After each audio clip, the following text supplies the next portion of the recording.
अरावली, भारत की हरी दीवार। ये सिर्फ एक नाम नहीं है, ये एक पूरी पर्वत श्रृंखला है जो गुजरात से दिल्ली तक फैली है, एक सुरक्षा कवच की तरह।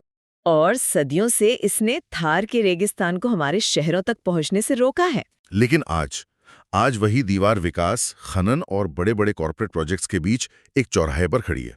और ये चौराहा बड़ा अजीब है। एक तरफ सरकार है जिसका कहना है कि देश को आगे बढ़ने के लिए ये प्रोजेक्ट जरूरी हैं, मतलब सड़कें, बिजली, नौकरियां। वो सब यहीं से आएगा। हाँ, और दूसरी तरफ हैं पर्यावरण कार्यकर्ता और स्थानीय लोग जो इसे विकास नहीं बल्कि विनाश कह रहे हैं। और जब भी ये बहस होती है, एक नाम है जो बार बार सुनने को मिलता है, अदानी ग्रुप।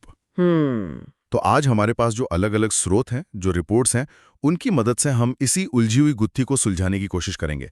सवाल ये है कि अरावली पर जो हो रहा है, क्या वो देश की तरक्की के लिए एक जरूरी कदम है, या फिर हम पर्यावरण के नाम पर और ऐसी कुर्बानी दे रहे हैं जिसकी कीमत शायद हम अंदाजा भी नहीं लगा सकते। चलिए आज इसी पर गहराई से बात करते हैं। और बात करना जरूरी इसलिए है क्योंकि ज्यादातर लोग अरावली को सिर्फ कुछ सूखी पहाड़ियां समझते हैं। सही बात है। लेकिन ये एक पूरा इकोसिस्टम है, एक जीती जागती प्रणाली। अगर हम इसके काम को समझे तो इसके 3 सबसे बड़े रोल हैं। 3 बड़े रोल जैसे कि? पहला, ये दिल्ली एनसीआर के लिए फेफड़ों की तरह काम करती है। फेफड़ों की तरह? हाँ, मतलब यहाँ के जो जंगल हैं, पेड़ पौधे हैं, वो सब उस जहरीले धुएं को सोखते हैं जिससे हम रोज जूझते हैं। ओके। दूसरा, ये एक दीवार है। ये थार के रेगिस्तान को उत्तर भारत के उपजाऊ मैदानों की तरफ बढ़ने से रोकती है। और तीसरा, जो शायद आज के समय में सबसे जरूरी है, ये एक विशाल स्पंज की तरह है। ये भूजल को रिचार्ज करती है। जहां पानी की इतनी किल्लत है। बिल्कुल, करोड़ों लोगों का वाटर टेबल इसी पर निर्भर करता है। बारिश का पानी इन पहाड़ों से रिस कर जमीन के नीचे जाता है। अब सोचिए, अगर हम इस स्पंज को ही निचोड़ दें या इसे पत्थर बना दें तो क्या होगा? पानी का संकट और गहरा जाएगा। हाँ, हमारे पास जो रिपोर्ट्स हैं उनमें विशेषज्ञ एक ही चेतावनी बार बार दे रहे हैं।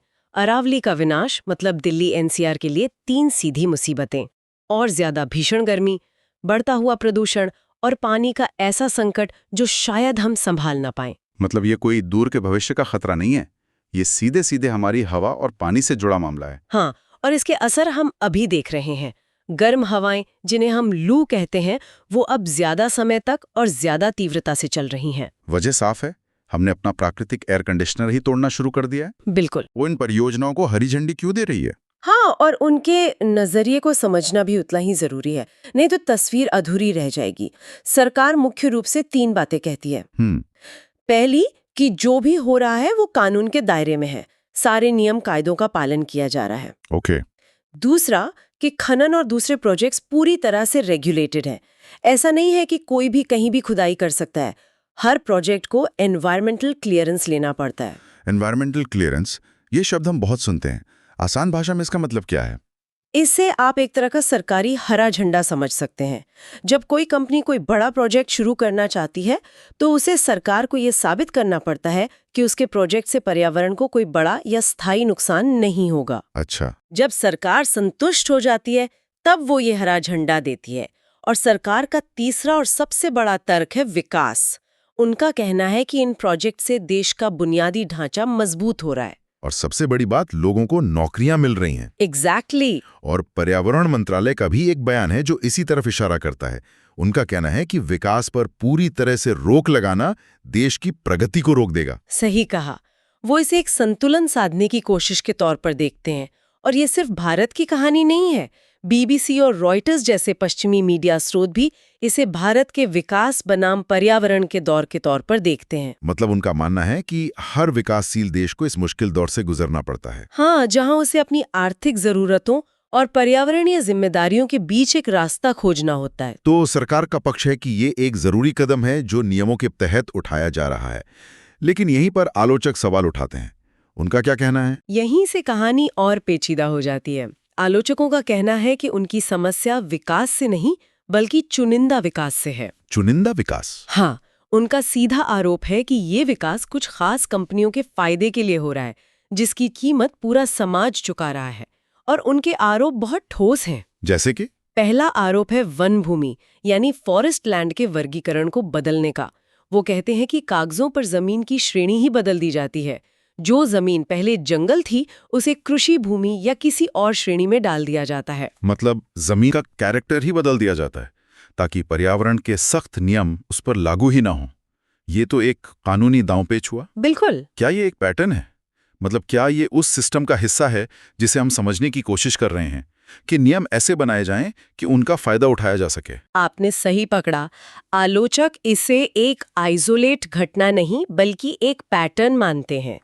ये सिस्टम का हिस्सा है। उनका दूसरा बड़ा आरोप है कि पुरानी महत्वपूर्ण पर्यावरणीय रिपोर्ट्स को कमजोर किया जा रहा है। अच्छा। जिन रिपोर्ट्स में किसी प्रोजेक्ट से होने वाले गंभीर नुकसान की चेतावनी दी गई थी, उन्हें या तो नजरअंदाज किया जा रहा है या फिर नई कमजोर रिपोर्ट्स बनवाकर उन्हें बदला जा रहा है। और तीसरा आरोप? तीसरा और शायद सबसे गंभीर आरोप राज्य सरकारों पर है। आलोचकों का कहना है कि कई बार राज्य सरकारें केंद्र के पर्यावरण नियमों को दरकिनार कर खुद ऐसे नियम बना रही हैं जो इन परियोजनाओं के पक्ष में हैं। मतलब स्थानीय स्तर पर बदलाव करके बड़ी कंपनियों को जमीन हासिल करने में आसानी दी जा रही है। हाँ, मतलब लड़ाई सिर्फ जमीन पर नहीं हो रही, असली लड़ाई तो कानून और पॉलिसी के लेवल पे चल रही है। इसी से जुड़ी एक बात द गार्डियन के एक लेख में कही गई है। उसकी हेडलाइन ही बहुत कुछ कह देती है।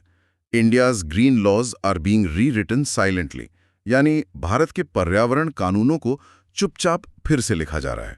और ये चुपचाप शब्द बहुत डरावना है। हाँ, क्योंकि ये बदलाव इतने धीरे धीरे और इतने तकनीकी तरीके से किए जा रहे हैं कि आम लोगों की नजर में ही नहीं आते। और जब तक इसका असर जमीन पर दिखने लगता है, जैसे कि पहाड़ कटने लगते हैं या नदी सूखने लगती है, तब तक कानूनी तौर पर सब कुछ सही ठहराया जा चुका होता है। और तब बहुत देर हो चुकी होती है। जब भी ऐसे आरोप लगते हैं कि सिस्टम को झुकाया जा रहा है या कानूनों को बदला जा रहा है, तो एक सवाल हमेशा उठता है, किसके फायदे के लिए? शायद इसीलिए इस पूरी बहस में अडानी ग्रुप का नाम इतनी बार आता है। हाँ, ये एक बहुत स्वाभाविक सवाल है और अडानी ग्रुप का नाम आने के पीछे 2-3 बड़ी वजह हैं। क्या है वो वजह? पहली और सबसे सीधी वजह ये है कि उनका कारोबार उन सेक्टर्स में बहुत बड़ा है जो सीधे तौर पर जमीन खनन और प्राकृतिक संसाधनों से जुड़े हैं। Ports, power plants, cement, mining. मतलब इन सब में वो देश के सबसे बड़े खिलाड़ियों में से एक हैं। बिल्कुल। तो जब भी इन सेक्टर्स में कोई बड़ा विवादित प्रोजेक्ट आता है तो उनका नाम आना लगभग तय है। और दूसरी वजह? दूसरी वजह हाल के विवादों से जुड़ी है। हिंडनबर्ग रिपोर्ट के बाद पश्चिमी आलोचक और भारत का विपक्ष दोनों ही सरकार से जुड़ी हर बड़ी परियोजना को बहुत ज्यादा संदेह के नजर से देख रहे हैं। अच्छा, तो उनका आरोप होता है कि हर बड़ा प्रोजेक्ट अडानी ग्रुप को फायदा पहुंचाने के लिए ही बनाया गया है। हाँ, तो अरावली का मुद्दा भी इस बड़ी राजनीतिक खींचतान का एक हिस्सा बन गया है। तो क्या ये सिर्फ राजनीति है या इसमें कोई सच्चाई भी है? यहाँ एक बहुत जरूरी संतुलन बनाने की जरूरत है। देखिए, हमारे स्रोतों के मुताबिक ये सच है कि उनके प्रोजेक्ट सवालों के घेरे में हैं।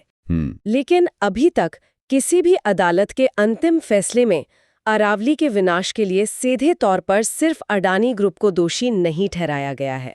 मामले चल रहे हैं, आरोप लगते हैं, लेकिन कानूनी तौर पर सिर्फ एक कंपनी को जिम्मेदार ठहराना मुश्किल है। और ये हमें वापस उसी बड़ी तस्वीर पर ले आता है जिसे आपने पहले पकड़ा था, सिस्टम वाली बात पर। Exactly. ये मुद्दा किसी एक कंपनी से ज्यादा उस पूरे सिस्टम का है, उस व्यवस्था का है जिसमें ऐसी परियोजनाओं को वो हरा झंडा मिल जाता है, जिसमें नियम बदले जाते हैं और पर्यावरणीय चिंताओं को विकास की दौड़ में पीछे छोड़ दिया जाता है। हाँ, कंपनी तो उस सिस्टम का एक हिस्सा है, एक बड़ा हिस्सा, लेकिन सिर्फ एक हिस्सा।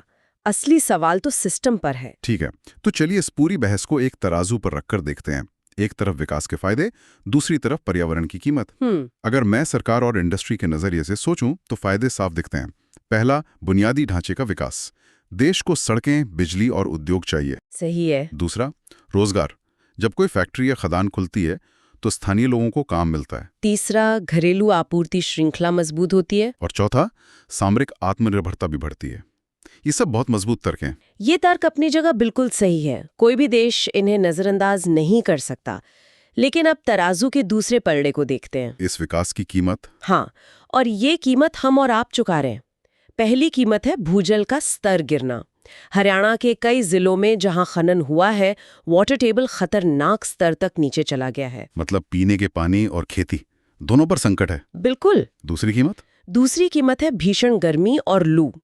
जब आप पहाड़ काटते हैं और जंगल साफ करते हैं तो जमीन सूरज की गर्मी को ज्यादा सोखती है और रात में भी ठंडी नहीं होती। नतीजा हीट वेव्स और ज्यादा जानलेवा हो जाती है। तीसरी कीमत है जैव विविधता का नुकसान। अरावली में तेंदुआ, हाइना और सैकड़ों तरह के पक्षी और पौधे हैं, उनका पूरा घर ही उजड़ रहा है। और चौथी कीमत से सांस की बीमारियां, सिलिकोसिस जैसी लाइलाज बीमारियां होती हैं। लेकिन एक मिनट, क्या ये कीमत विकास के लिए जरूरी नहीं है? क्या दुनिया में कोई भी ऐसा देश है जो बिना पर्यावरण को थोड़ा बहुत नुकसान पहुंचाए आज की तारीख में एक विकसित देश बन पाया है? ये एक बहुत जरूरी सवाल है और इसका जवाब हाँ और ना दोनों में है। अच्छा। हाँ, ये सच है कि औद्योगिक क्रांति से लेकर आज तक विकास ने पर्यावरण से कीमत वसूली है, लेकिन ना इसलिए क्योंकि अब हम 18वीं सदी में नहीं जी रहे हैं। हाँ। आज हमारे पास ऐसी तकनीक और समझ है जिससे हम विकास और पर्यावरण के बीच एक बेहतर संतुलन बना सकते हैं। आज हमें पता है कि एक जंगल को काटने की असल कीमत सिर्फ लकड़ी की नहीं होती, बल्कि उस हवा, पानी और जीवन की भी होती है जो वो जंगल हमें देता है। बिल्कुल।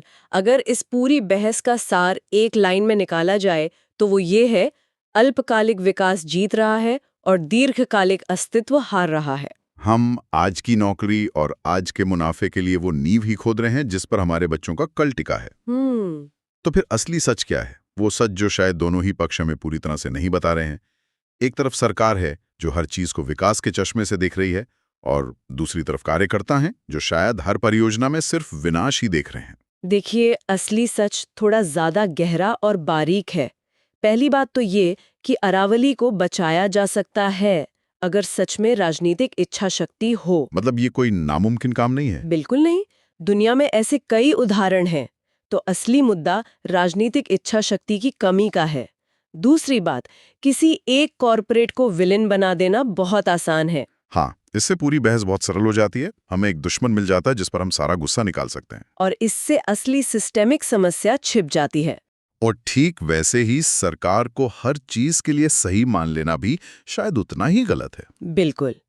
सरकारें आती जाती रहती हैं, उनके फैसलों पर सवाल उठाना एक लोकतंत्र का सबसे जरूरी हिस्सा है। असली सच ये है कि ये लड़ाई उस सोच के खिलाफ है जो मानती है कि प्रकृति एक असीमित संसाधन है। तो फिर समाधान क्या है? अगर समस्या सिस्टम में है तो इसे ठीक कैसे किया जा सकता है? क्या ये मुमकिन भी है? मुमकिन तो है, लेकिन मुश्किल है। और इसका समाधान 2 शब्दों में छिपा है, पारदर्शिता और भागीदारी। पारदर्शिता और भागीदारी? हाँ, जब तक वो एनवायरनमेंटल क्लियरेंस देने की प्रक्रिया बंद कमरों में होती रहेगी, तब तक संदेह बना रहेगा। ये प्रक्रिया पूरी तरह से पारदर्शी होनी चाहिए। हर रिपोर्ट, हर शर्त पब्लिक होनी चाहिए। और भागीदारी? भागीदारी का मतलब है कि फैसले लेने की प्रक्रिया में स्थानीय समुदायों को शामिल किया जाए। वो लोग जिनकी जिंदगी और रोजी रोटी उन जंगलों और पहाड़ों पर निर्भर है, उनकी आवाज को सुना जाना चाहिए। जो आज नहीं होता? आज होता ये है कि दिल्ली या जयपुर में बैठकर फैसले ले लिए जाते हैं और जमीन पर रहने वाले लोगों को सिर्फ उसका नतीजा भुगतना पड़ता है।